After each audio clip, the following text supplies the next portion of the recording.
Friends, మనం శ్రీమద్ వాల్మీకి రామాయణం సుందరకాండంలోని హనుమంతుని వారి లంకా ప్రయాణం గురించి తెలుసుకుందాం. ఆంజనేయుడు సీతాదేవిని వెతకడం కోసం రావణాసురుడు ఆమెను ఎక్కడ ఉంచాడో తెలుసుకోవడం కోసం ఆకాశ మార్గంలో దక్షిణ దిక్కుకు పోవాలని నిశ్చయించుకున్నాడు. ఏ దిక్కునికి పోవాలని నిశ్చయించుకున్నాడు ఆంజనేయ స్వామి? దక్షిణ దిక్కుకు. ఇంకెవరో చేయలేని దుష్కరమైన పనికి పూనుకున్న హనుమంతుడు తల ఎత్తిన ఆంబోతు వలె ఆ మహేంద్ర పర్వతం మీద ప్రకాశిస్తున్నాడు. ఎందరో ఉన్న ఆ కొండ మీద నుండి ఆకాశంలోకి పోయే ముందు సూర్యునుకు, ఇంద్రునుకు, వాయుదేవునుకు, బ్రహ్మకు, భూతములకు నమస్కారం చేసి శరీరాన్ని విస్తారంగా పెంచాడు. తోకను విదిల్చి, చేతులు చాచి, ఊపిరి బిగబట్టి, దృష్టిని ఊర్ధ్వముఖం చేసి కాలితో నేలను తన్ని ఆకాశానికి ఎగిరాడు. ఆ పద హాతికి మహేంద్ర పర్వతమంతా కదిలిపోయింది. గగనంలో హనుమంతుడు చేతులు చాచి ఎగురుతుంటే 5 తలల పాము వలె ప్రకాశిస్తున్నాడు. ఆయన కన్నులు పింగళ వర్ణంతో ఒకేసారి ఉదయించిన సూర్యచంద్రుల వలె ఉన్నవి. ఎర్రని ముఖం, ఎర్రని ముక్కుతో సంధ్యారాగంతోటి సూర్యమండలం వలె ఉన్నవి. నిలువుగా నిలిచిన అతని తోక పూజార్థం నిలిపిన ఇంద్రధ్వజం వలె ఉంది. రామకార్యం కోసం బయలుదేరిన హనుమంతుని మీద సూర్యుడి వేడిమి చూపటం లేదు. వాయువు సుఖారంగా వీస్తున్నాడు. ఋషులు స్తుతిస్తున్నారు. గంధర్వులు అతని పరాక్రమాన్ని పాడుతున్నారు. యక్షులు మొదలైన వారందరూ పొగుడుతున్నారు. హనుమంతుడు ఇలా వార్ధిని దాటుతుంటే సముద్రుడిలా అనుకున్నాడు. ఇక్ష్వాకు వంశులు నాకు ఆప్తులు. సగరుడు నా వృద్ధి కారకుడు.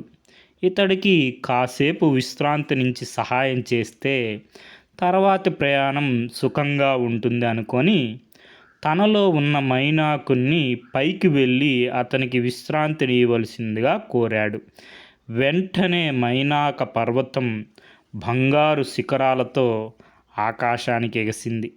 హనుమంతుడు తనకు అడ్డం వస్తున్నదని తలిచి దానిని రొమ్ముతో నెట్టివేసి ముందుకు వెళ్ళాడు.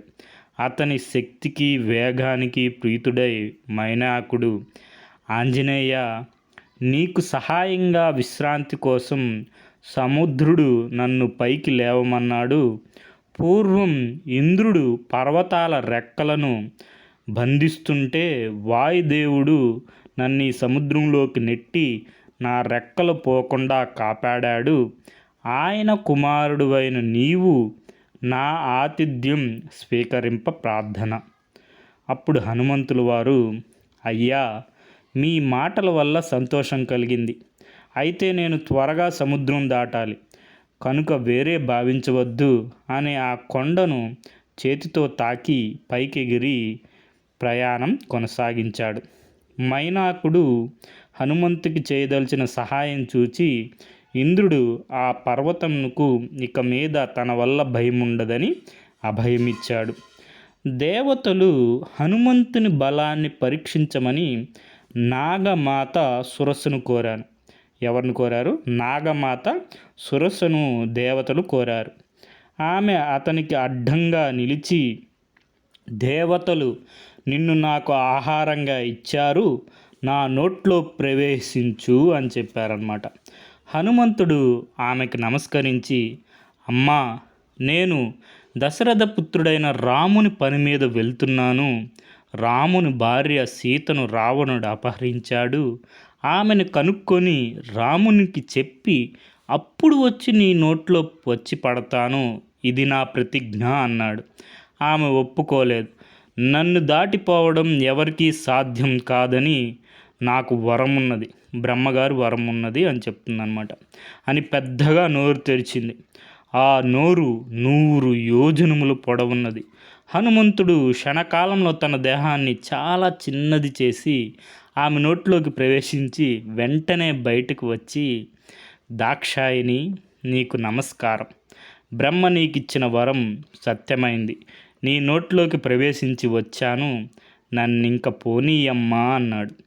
సురస తన భీషణ రూపాన్ని విడిచి సౌమ్య రూపాన్ని ధరించి కార్యసిద్ధి అగుగాక అని దీవించింది. ఆంజనేయుడు మళ్ళీ కొంత దూరం వెళ్ళాడు. ఎందుకో వేగం తగ్గినట్లు అనిపించింది. చూస్తే తన నీడను పట్టి ఎవరో లాగుతున్నారు. ఛాయాగ్రాహిణి అంటే నీడను పట్టుకుంటుంది అనమాట. సింహిక గురించి సుగ్రీవుడు అతనికి చెప్పి ఉన్నాడు. అదేననుకున్నాడు. తన శరీరంను పెంచాడు. అది బ్రహ్మాండంగా నోరు తెరిచి హనుమంతుని మింగడానికి ప్రయత్నించింది. అతడు సూక్ష్మ రూపం ధరించి దాని నోట్లో దూరి ఆయుపట్లు చీల్చి చెండాడి అది నోరు మూసుకోక ముందే బయటికి వచ్చాడు. దానిని చూచిన భూతములన్నీ అతన్ని ప్రశంసించినవి. అతడలా ఎగురుతూ పోతుండగా ఇంతలో సముద్రపు ఆవలి ఒడ్డున వనము కనిపించినవి. రాక్షసులకు తన పెద్ద రూపం కనపడకూడదని సాధారణ రూపాన్ని ధరించి లంకా శిఖరం మీద దిగాడు.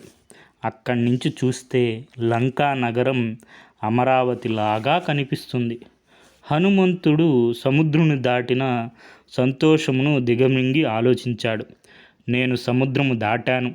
త్రికూట పర్వత శిఖరం మీద నిర్మింపబడ్డ లంకానగరం అమరావతి పట్టణాన్ని తలపిస్తుంది. పచ్చిక బిళ్ళతో కమ్మ తావులు విరజిమ్మే పూల వనాలతో తామరలు, కలువలు, హంసలు మొదలైన జలపక్షులతో శోభాయమానంగా ఉండే లంకా నగరాన్ని పరికించాడు. ఆ నగరం విశ్వకర్మ తన మనస్సుతో నిర్మించిన అపూర్వ సుందరిలాగా శోభిల్లుతున్నది. ఆ లంకా నగరం ఆకాశంలో తేలియాడుతున్నట్లుగా ఉంది.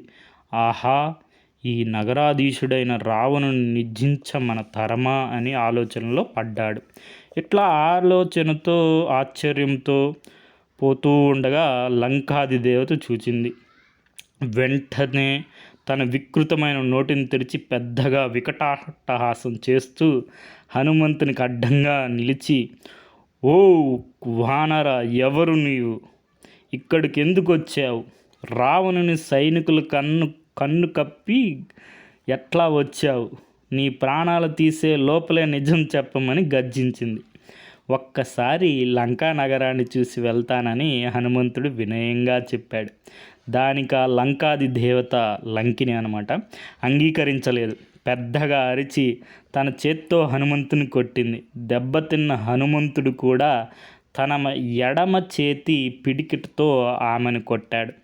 ఆ దెబ్బకు ఆమె వివశై నేల మీద పడిపోయింది. ఆమె కొంతసేపటికి తెప్పరిల్లి, ఓ వానర శ్రేష్ఠ, మహాపరాక్రమశాలువైన నీవు స్త్రీలను చంపరాదనే వీర నియమాన్ని కూడా పాటించి నన్ను రక్షించు. పూర్వం బ్రహ్మదేవుడు నాతో చెప్పిన మాటలు గుర్తుకు వస్తున్నాయి.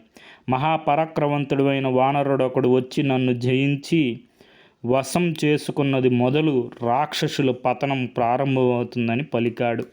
నీవు నన్ను జయించి వశం చేసుకున్నావు. నీవింక లంకలో ప్రవేశించి నీ ఇష్టం వచ్చినట్లు సంచరించు అని చెప్పిందనమాట. సో మనం ఇది మొత్తం చూసాం. ఇప్పుడు మనం నీట్గా రాసుకోండి. శ్రీమద్ వాల్మీకి రామాయణం సుందరకాండం అనమాట. దక్షిణ దిక్కుగా వెళ్తున్నారు హనుమంతుల వారు మహేంద్ర పర్వతం నుంచి. ఫస్ట్ మనకి మైనాక పర్వతం వస్తుంది. సముద్రుడు మనకి సగరుడు ఇక్షాకు వంశులకి ఇతనికి ఆప్తులు అనమాట. విశ్రాంతి తీసుకుంటారని మైనాకుడిని పైకి పంపిస్తారు. సో మనకి వాయుదేవుడు సహాయం చేస్తుంటాడు. అందువల్ల కూడా మైనాక పర్వతం సహాయం చేయాలనుకుంటుంది హనుమంతుల వారికి. తర్వాత నాగమాత సురస దేవతల కోరిక మీద హనుమంతుని బలాన్ని పరీక్షించడానికి వస్తుంది. తర్వాత మన సూక్ష్మ రూపం ధరించి నోట్లోకి వెళ్ళి మళ్ళీ తిరిగి బయటకు వచ్చేస్తారు హనుమంతుల వారు. తర్వాత ఛాయాగ్రాహిణి అని అంటే నీడను పట్టుకునే సింహిక రాక్షసి అనమాట.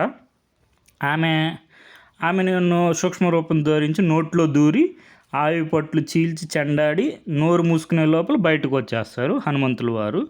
త్రికుట పర్వతం మన లంకా నగరం ఉంటుంది. తర్వాత వచ్చి లంకాది దేవత వచ్చి లంకిని అనమాట.